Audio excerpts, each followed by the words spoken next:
more than what something will appraise at, but that isn't what's going to work in the market. Valuation determined by banks and appraisers is going to be what's going to determine what markets are going to sell for and what buyers have to either do to get that loan, put up more cash, or go back and renegotiate the deal. So when they're determining as sellers, because that's where the first price point comes. I mean, the first price point comes when the seller comes out and you work with them and they determine, so quote unquote, what the value or valuation of the property is going to be. And I think the way you do it with comps today is, I think you should tell them a story, all right? I think people today, they need graphics. We have a lot of young people out here who they live with these bites and bullets. Remember, they're all Sesame Street children, and they never had anything longer than 3 seconds that they could basically focus on. So they're all, you know, dyslexic, and they're all hyper, and they're all triple A's, and they're all like Tom up at 4:30 in the morning sending me this mojo. She's up earlier than me, though. I want all of you to know that. Or I don't think she sleeps, actually. It's an Italian. I've been up already, so I understand that mentality, all right? I understand multitasking and doing all of that because I sort of have that personality. So here's what I think you want to do for them. It's fine to bring them everything they're looking at Zillow and all those crappy sites that are half wrong, and that's fine because you know the minute you tell them not to do that, they're going to do it. So you need to be able to address that. It's fine to give them what happened a year ago. It doesn't make any difference, but if that's where they're going to be with the competition that walks in against you, then you need to address that. But I think what you want to say to them is, I have brought comps for you that are very specific. And they're very specific because I think that in order to understand how to price the property correctly in this market, we need to look specifically at a slice of this market over a very specific point in time. And so I think you need to show them what's happened the last month and maybe a quarter back. That's why I gave you a quarter, because I think a quarter tells you a real story, all right? And so I think that basically what you want to do is you want to go in and say to them, if you choose this option, and I would give them some overpriced properties, all right, that's fine, but I would basically package it this way. This is not the basic foundation price that we can start with. These are properties that are not for sale. They aren't even competitive. They've been overpriced, they've been on the market too long. We can't use that price and say, now let's reduce it a little bit and we're going to get to where we need to be.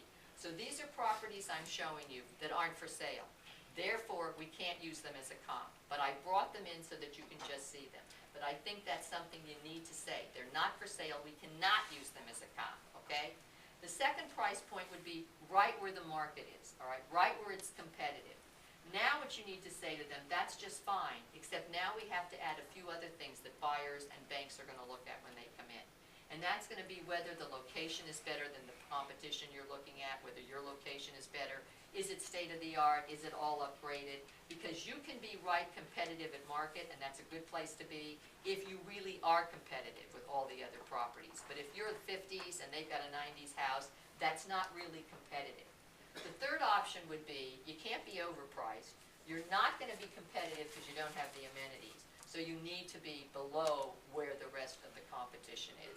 And then I think what you say to them, this would be my recommendation and this is why.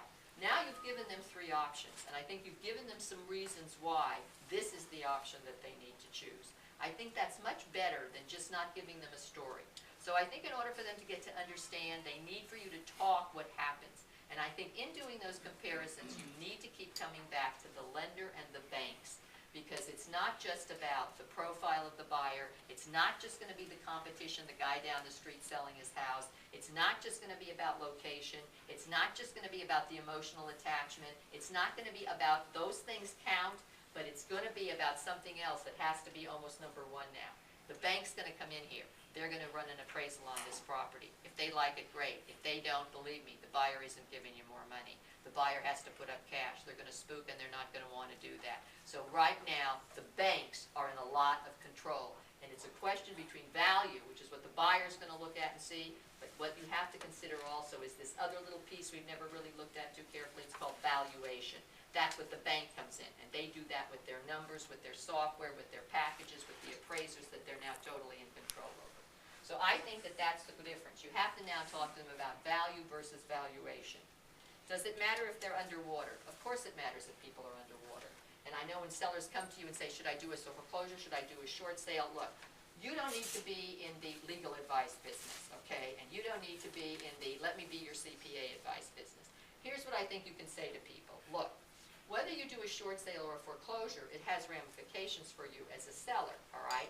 Obviously, if you're underwater 50 or 60%, that makes a difference than if you're underwater slightly and you can stay here 3 to 5 years and maybe get some of that appreciation back. But if you're way, way underwater and you're thinking to yourself, what can I do? Well, short sales, here's the deal, and I don't know that they understand this. Short sales obviously affect their FICO score, you know that, maybe 50, 100 points. They obviously are going to have credit problems maybe 3 to 5 years out. And there's a law, and this is the misconception that a lot of people have with short sales. They think because there was a law passed in 2007 that any forgiveness that the bank gives them now, they don't have to worry about it because it's not going to be income on their income tax return. Well, that's partially true.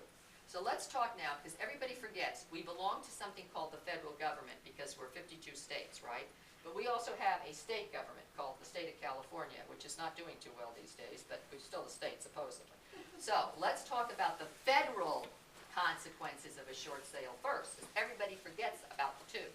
On the federal level, there is a law that they passed that says up to $1 million if you're single, up to $2 million if you're married. If you do a short sale and there's a forgiveness of debt, you will not have to pay any federal income tax returns. But there's a little fine print there, and the fine print says it all. As long as, see, as long as, that's the important word, all the money we're forgiving you used for purchasing the property or renovation. If you did a refi and you took money out and you took a trip or bought your wife jewelry or bought a Hummer or paid off high interest debt or did all that, that isn't renovation or purchase money. Therefore, you're going to be taxed at the federal level. Now, the state of California is also looking for bucks every which way from Sunday, right? So they don't have the same rule as the federal government. At one time they did, but it's gone now. So anything that you get forgiven from the bank is going to be taxed at your state income tax level. So there is a tax consequence on a short sale. Second thing, I'm sure you know and Thomas know, when you do a short sale, there's a different contract between a owner-occupied, or investment to an owner-occupied. The contracts differ slightly, and here's why. If you do a short sale and you come in as a buyer and you're owner-occupied and you're going to owner-occupy from somebody else. So you come in, you're going to buy a short sale, you're going to occupy it. The person moving out is an owner-occupied, that's fine.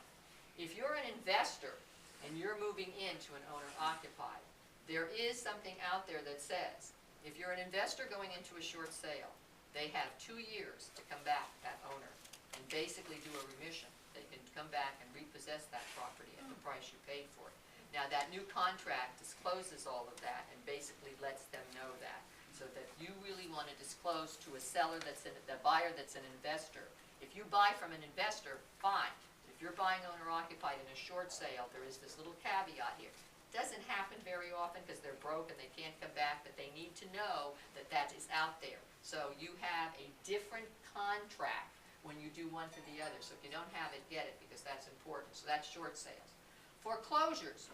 Why do the banks like them? Because they own the property completely. They're in total control. They throw everybody out, right? They're driving the bus. And the government just extended for them this wonderful conduit.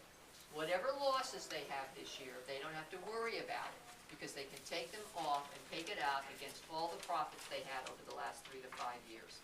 So all the losses on the books of all these foreclosures that they're holding and not putting on the market, they get to write them off, and they're going to get a big refund against all the income taxes that they paid 3 years ago.